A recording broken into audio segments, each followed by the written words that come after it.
question about the space station. So this one took about 10 years to build, but I think we really did this to test it out. If we build another one, we want to build it so we can test out our next thing that we want to do, which is probably go to Mars. So we'd like to build a space station maybe on the moon as a practice test bed, and that would also take a couple of years, at least. Over.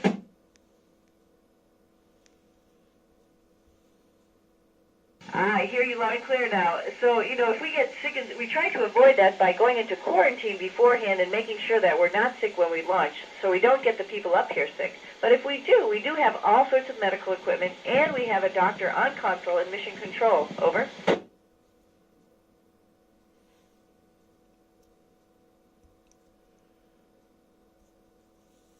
Yeah, the process is really interesting. We have people like myself, who's a helicopter pilot. We have jet pilots and other people in the military, but that's not all. We have doctors, engineers, scientists, even a veterinarian.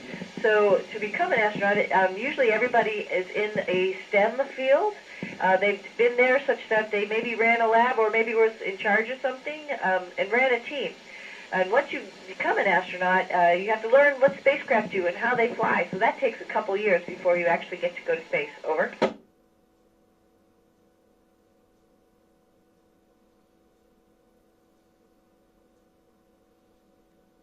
Wow, yeah, there's all sorts of things that we learn. We are test beds, so we're learning about ourselves, and that means that we've really engineered telemedicine, because we work like the question you asked earlier. How do we make things smaller, bring them up to space, because everything that comes up to space is expensive.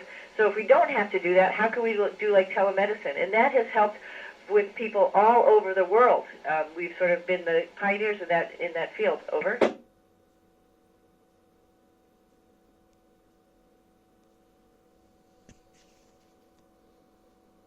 This is a great question. I didn't think about it because I didn't think I could do it until I was actually in my mid-20s when I was a test pilot. And then, I had the opportunity to actually meet an astronaut, come down to Johnson Space Center in Texas and meet people. And I realized that, that their job wasn't so different from my job as a tester, and it seemed like it was obtainable. But I knew I had to get a master's degree to get in. So, yeah, people who have the job encouraged me to apply and start working here. Over.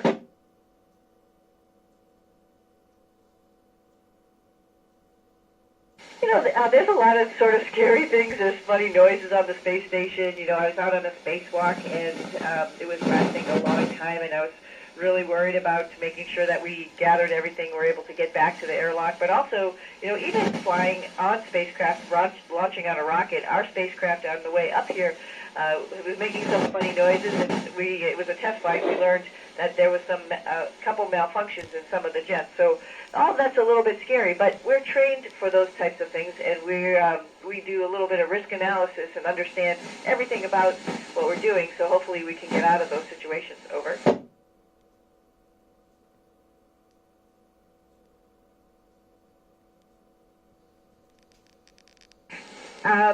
I think it's realistic. It will take a little while because we'll have to figure out how to get places a little quicker so we don't have to spend so much time in microgravity. So that's one thing, engines. And then we need logistics. How are we going to have clothes and food in other places that are not like our atmosphere? So those are things that we have to figure out. So there's all sorts of things that we're going to learn along the way as we try to go live someplace else like Mars. Over.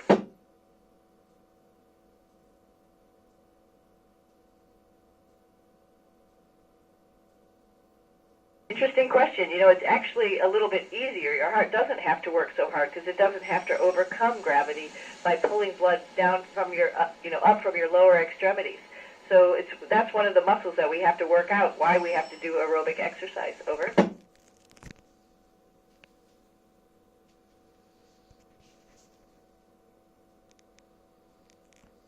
Oh, interesting. Just yesterday we were doing some stem cell growth up here. We're also sequencing some DNA. We're also doing tests, like I mentioned earlier, on ourselves. And so some of those things will help us. Maybe this is a more pure environment to do some of this type of stuff like grow stem cells. So hopefully we're learning all of these experiments will help us in the future. Over.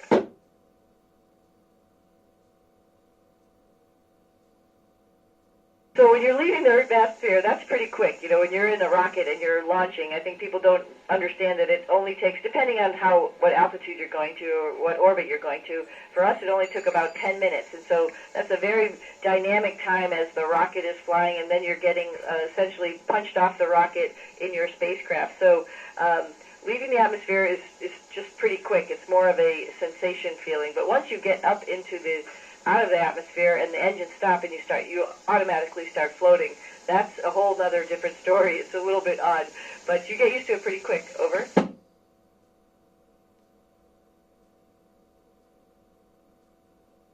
Oh, great question. You know, we have a nutritionist who helps us with our diet, and then we also have people who help us with organizing an exercise plan. We have a bike up here. No seats. You just clip your feet in the pedals. We have a treadmill, which you have to tie yourself down to the treadmill with a harness and essentially like bungees, which hold you down. And then we also have a weightlifting machine that uses vacuum as the force so that we can actually lift weights. And we need to make sure our bone density in our hips and our feet and our legs is okay. So that's why we do all that exercise as well as the muscles and the cardiovascular exercise. Over.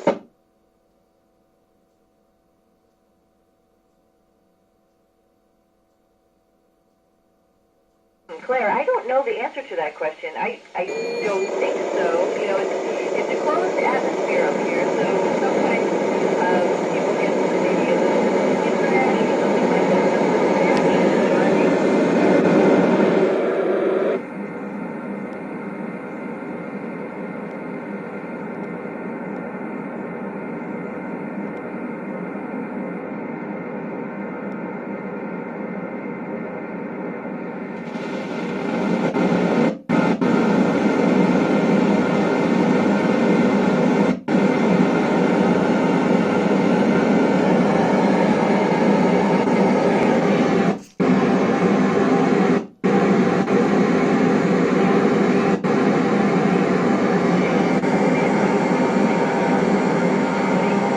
Going on while we were away. Over.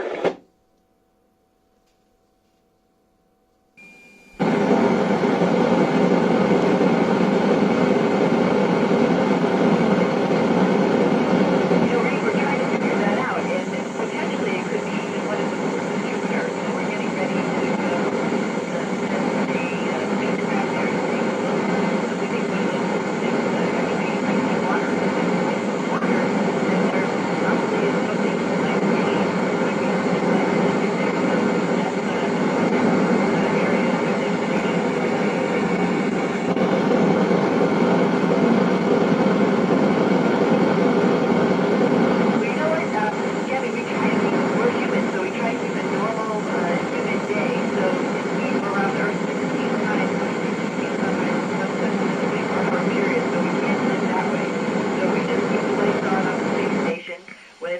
Day, like 6 a.m. to 10 p.m., and then we go to sleep, and we turn the lights off. So that's how we try to minimize the awake and sleep times and just keep it normal. Over.